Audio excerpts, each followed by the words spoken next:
Hello दोस्तों, मैं हर्ष गोदारा हरियाणा से। और आज हम एक छोटी सी वीडियो बना रहे हैं एफटीएस के ऊपर कि एफटीएस करवाना चाहिए नहीं करवाना चाहिए, क्या फ़ायदे हैं क्या नुकसान है, एफटीएस क्या है। तो मैं आपको बता दूं कि एफटीएस अगर आप करवाते हो तो आप यूनिवर्सिटी को 1 साल का जो खर्चा है वो पहले ही दे देते हो। जो आप लिविंग एक्सपेंसेस होते हैं यहाँ के, जो आपका खर्चा यहाँ आता है, जो भी महीने का 500 700 800 यूरो यहाँ खर्चा आता है आपका, वो यूनिवर्सिटी को 1 साल का इकट्ठा पहले ही पे कर देते हो।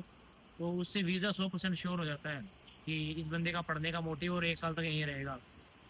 इससे एक ही फायदा होता है कि आपको कोई आईटीआर नहीं लगानी स्पॉन्सर की, 3 महीने पुराना कोई फंड नहीं दिखाना पड़ता।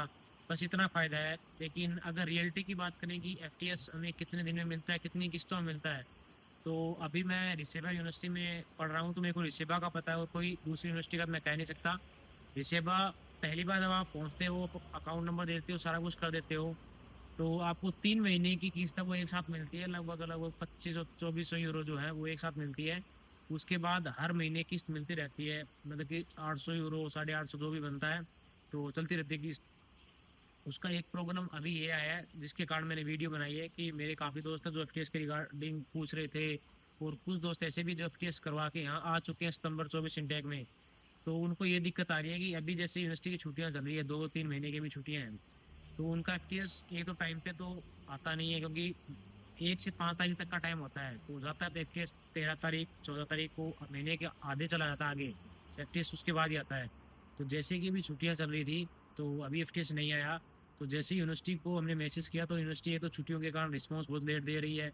वो रिस्पॉन्स दिया तो ये दिया कि छुट्टियां चल रही है, इसके कारण एफटीएस नहीं आया होगा आपका, तो आप सितंबर तक वेट करो। यूनिवर्सिटी सितंबर में दोबारा खुलेगी, क्लासेस दोबारा चलेंगी, तो आपका एफटीएस तब आएगा।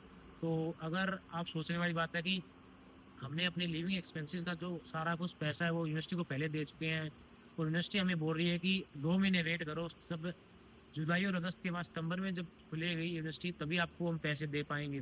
तो 2 महीने बंदा कहाँ से पैसे लाएगा। तो इनके जो एफटीएस के सिर पे आप बताओ। एफटीएस एक बढ़िया है भाई, हाँ, आपको महीने के महीने मिलते रहेंगे। वो तो चलो लास्ट चाह रहा होता है कि किसी के पास शो मनी नहीं होती कि 3 महीने पुरानी अभी फाइल लगा दी है, 1.5 महीना महीना बचा, जो आपका सिस्टम होता है वो सही है। लेकिन मैं रियलिटी बता रहा हूँ, रिसेवा में पढ़ता हूँ तो रिसेवा का पता है कि किसी और का मैं मिसगाइड किसी को नहीं कर सकता। तो ये चीज़ मेरे को ठीक नहीं लगी, क्योंकि जो भाई कोई काम नहीं कर रहा है यहाँ 2 महीने से, तो 2 महीने बिना काम के पैसे कहाँ से लाएगा, घर से कहाँ से मंगाएगा। क्योंकि लगभग 8 साढ़े 8 लाख रुपए यूनिवर्सिटी को दे चुका है, 5 6 लाख रुपए जो फीस है वो भर के आया है। उस वीजे का एक्सपेंसेस करके 10 लाख वो लगा के, 8 यूनिवर्सिटी को दे के 18 तो लगा के है। तो अभी वो कहाँ से लेके आएगा। जो काम कर रहा है, चलो उसकी बात अलग है कि थोड़ा मोटा खर्चा रहने का और है वो निकाल सकता है।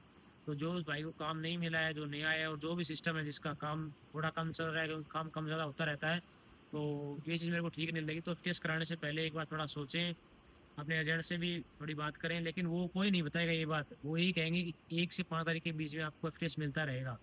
तो सच्चाई कोई नहीं बताता, जो फेस हुआ है वो बता दिया। तो ये नहीं है कि हर भाई के पास जाके मैं ये इंटरव्यू लूँ, क्योंकि कुछ तो है जो दे भी देंगे इंटरव्यू कि हाँ हमारे साथ ये हुआ है, तो कुछ है जो कुछ नहीं देंगे, क्योंकि अपनी अपनी प्राइवेसी है। अगर कोई यूनिवर्सिटी ये कह दे कि तू इस चीज़ पे वीडियो क्यों बना रहा है, तू हमारी यूनिवर्सिटी की बेइज्जती कर, जो भी सिस्टम है, तो मैंने जो सच्चाई है वो बता दी।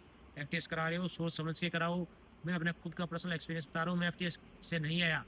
मैंने 3 महीने पुराने अकाउंट में 8.5 लाख रुपए शो किए थे, और आईटीआर लगाई है मैंने अपने स्पॉन्सर की, और उसके कारण मैं यहाँ आया हूँ। मैंने कोई एफटीएस नहीं कराया। ये नहीं है कि जो एफटीएस नहीं कराया उसका वीज़ा नहीं आएगा। तो वीज़ा बस यही है कि एफटीएस कराएं तो 100% चांस हो जाते हैं। एफटीएस नहीं है तो ये भी हाँ 1% चांस कम है, लेकिन वीज़ा आएगा, क्योंकि लातविया लिथुआनिया का वीज़ा रिफ्यूज होना चांस कम ही है। तो अगर कोई नई वीडियो चाहिए आपको तो कमेंट करो किस टॉपिक पे चाहिए। जैसे मैं फ्री होता हूँ 4 दिन 5 दिन हफ्ते में एक वीडियो डालता रहूँगा। तो वीडियो अच्छी लगती है तो चैनल को लाइक करो, चैनल को सब्सक्राइब करो, अपने दोस्तों के साथ शेयर करो। मिलते हैं नेक्स्ट व्लॉग में।